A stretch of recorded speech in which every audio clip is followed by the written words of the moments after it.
Formally क्या पहनना है, कैजुअली क्या पहनना है, ये सब तो आपने देखा है, लेकिन आम तौर पर घर में रहते हुए क्या कुछ आप पहन सकते हैं, ये भी तो जानना जरूरी है।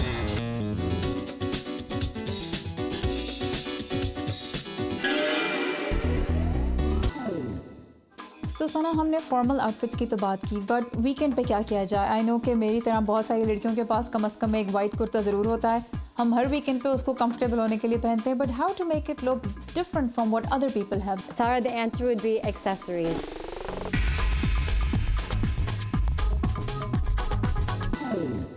आप अगर स्टैंड आउट होना चाहती हैं तो फिर you should pay close attention to small details like your accessories. For example, हमने ये बेल्ट actually ये एक पीस था जो हमने संडे बाज़ार में मिला था, लेकिन I saw a lot of potential in it and decided to make it into a belt just by attaching a few ties, which you can get any tailor to do. ये इस पे थोड़ा सा low hips पे लगी हुई है ताकि it gives it a more trendy look. ये कुर्ता आप जीन्स के साथ पहन सकते हैं और फिर न्यूट्रल कैजुअल एक्सेसरीज। इसकी अच्छी बात यह है कि फिर आप दूसरों जैसे बिल्कुल नहीं लगेंगे।